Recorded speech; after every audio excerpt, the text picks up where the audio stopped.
Hey guys, welcome back to my channel.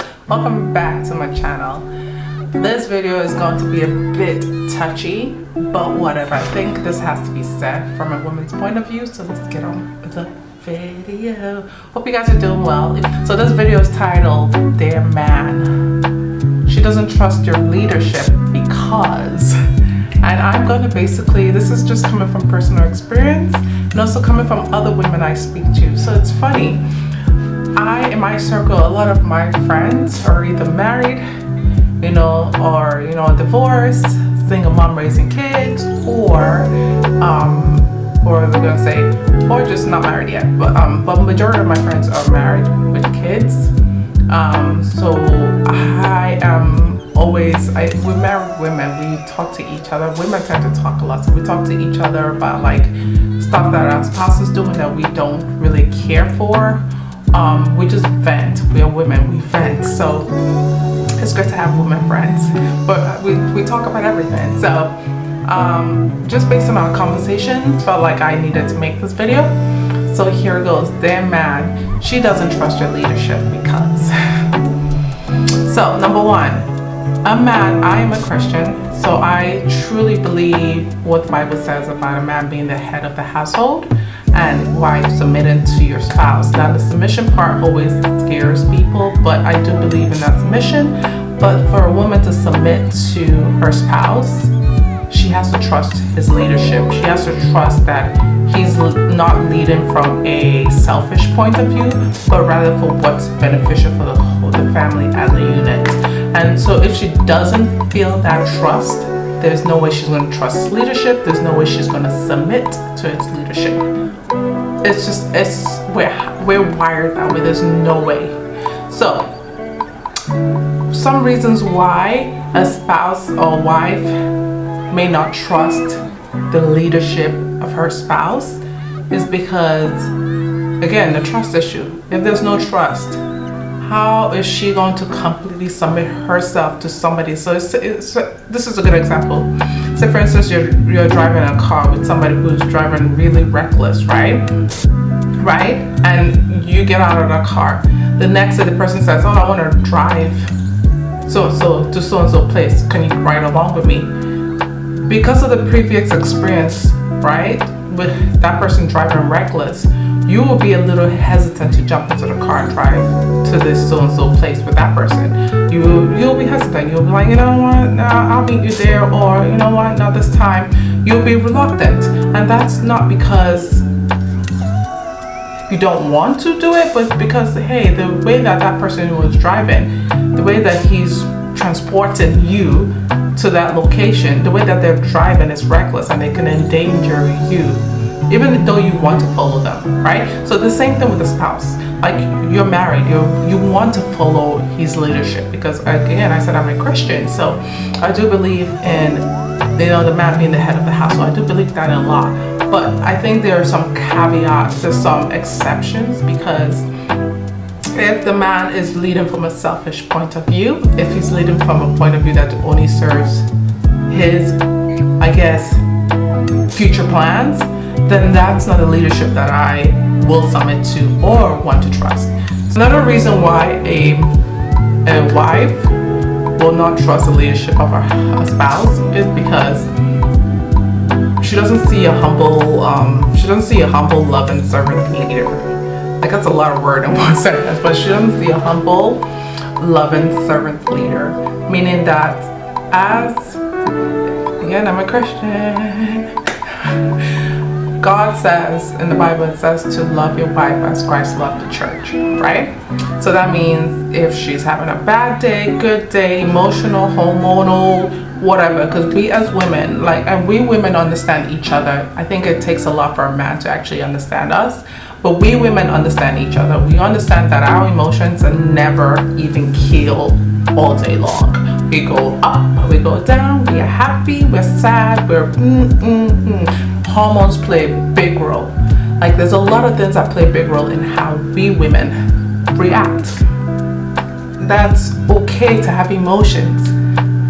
So I say this to say, because men should love your wives as Christ loved the church, meaning if she's having emotions up and down, she's happy, sad, whatever, you love her the same way, even kill. God didn't create men to be emotional.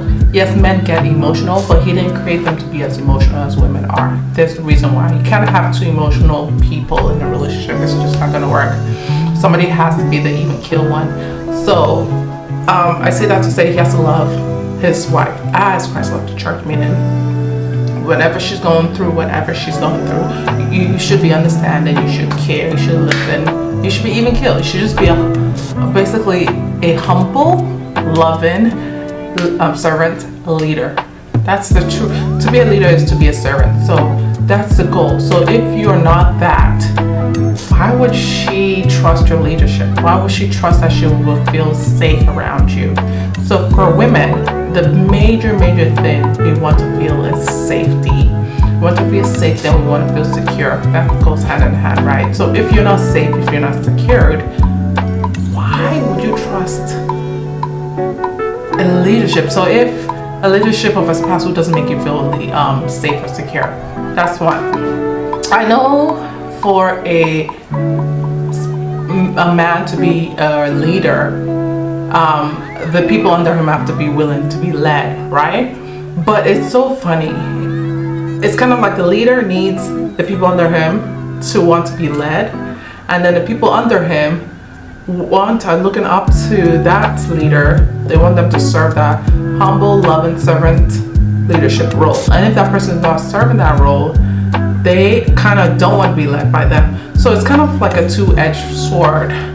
This leader needs people who are going to be able to lead, who want to be led, and then the people who want to be led need to trust your leadership to want to be led. So it's a hand-in-hand game. But at the end of the day, like I told you, I'm a Christian, so a lot of things fall on the man, unfortunately, but it's just the way the Bible is. A lot of things fall on the man. A lot of the responsibility of how your families ends up, how it's led, all that stuff falls on the man. And if men understood, or if this is singular, so if a man understands his role as a husband in the family unit, he will actually just put away all pettiness, if he is a petty man, and just focus on what God said he should be as a leader, right?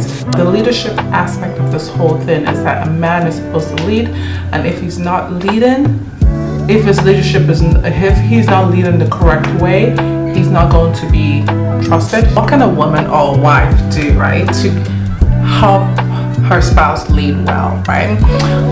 One is to not compensate for him by taking on his responsibilities. In a lot of cases, a lot of marriages, women feel like they're more responsible. They feel like, okay, they can take care of the kids better, they can take care of the home better. Even if they're working, they're able to multitask more than the man can. So they feel like, okay, if I ask him to do this and he's not doing it, my spouse will do this and he's not doing it, I'm just going to take leadership and do it, right? That's not helping your spouse lead well. By you taking on his responsibilities, right, it kind of cripples him. It doesn't allow him to be the leader that he's supposed to be. So that's number one. Number two, encouraging him by lying to him, saying to him that you appreciate his leadership, or giving him accolades for his leadership when he really isn't leading well. So I think a lot of us lie because by lying, you feel like, okay, it's going to encourage him to be better. But in essence, that's not true, because if your spouse is not leading well, right? And you say, oh, thank you for your leadership, you're doing great. He's going to think what he's doing is actually okay. Like she loves it, no need to change. And he's going to just keep on doing the same thing he's been doing because he's getting accolades for something that he's not doing well. So don't lie, tell the truth. If he's not leading in an area where he's supposed to be leading, speak the truth in love, but speak the truth. That's what I'm learning as I get older. I keep saying girl, but it feels like I'm talking to my girlfriends. But just in my mind, as I grow older, I'm just like, I have a lot of stuff. I can say a lot of stuff, but I'm learning I have to speak the truth in love always, because people will get defensive if you don't speak the truth in love.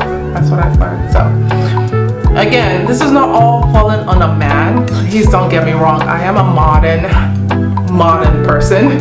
I don't believe in that AKA like, oh, let the leader take care of everything and you just sit back as a woman. I'm not for that. I'm just saying, in your head you're aware that the man is the leader, but you also know your strengths and your weaknesses when you come together, so you kind of know what one person is good at, what the other person is good at. So if one spouse is good in finances and the other isn't, then if a spouse that is good in finance, even if it may not be the man, if it's the woman that's good in finance, then she should handle the finances. Say for instance, like cooking too. Like cooking is a touchy topic because it's like anybody nowadays can learn how to cook, because you have the internet, you have technology, you have recipes online. You can just buy the ingredients, follow directions, and cook. But I digress. But like, if somebody is a better cook, they can take on the meals. Not that the other person can't learn how to be a better cook, can learn how to handle finance as well. It's just that you realize your strengths and your weaknesses, and you approach it that way. But in your mind, you're always like, okay, he's supposed to be leading in certain areas, right? Is he doing that part correctly? I'm not going to take on his responsibility. Is he doing that part? Is he loving his spouse as Christ loved the church?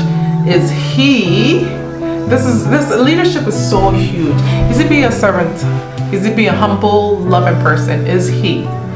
Again, I'm not saying that should be 24/7. Men are allowed to have emotions, men are allowed to cry, men are allowed to be sad. I don't want to take that away because I have a son, so I let him cry, I let him laugh, I let him feel all the emotions. It's not good to bottle up emotions. So I'm not saying he's not allowed to, your spouse is not allowed to feel anything or have bad days. That's not what I'm saying. What I'm saying, overall, he's a leader. There's a lot of responsibility that comes with being a leader. Unfortunately, it's like if you are a CEO of a company, you're reaping the benefits, financial benefits of being a CEO, but with that financial benefit, you have a lot of responsibilities. Everything falls back on you. Although you have employees working for you, right? They're doing some of the jobs that you delegated, right? But at the end of the day, if something goes wrong, if they didn't do something correctly, if they built the wrong software and it cost this, whatever, or if there is something like really crucial that goes on within the company, no one goes to the employees and go, hey, you guys, why did this happen? No, everybody goes to the leader. They go to the CEO, hey, you're to blame, you're the face of this company. So how I would equate it is like the husband is the face of that family that God entrusted him with. So if anything that's going wrong in that family, at the end of the day, he's responsible. It's just the CEO, the husband. Just think about it, that analogy. Just think about it that way. So, not to say that they're not going to have off days, not to say that they don't need help. But at the end of the day, it carries a lot of responsibility. That's all I have to say about that. But guys, to my next video, so you guys can take care. Bye.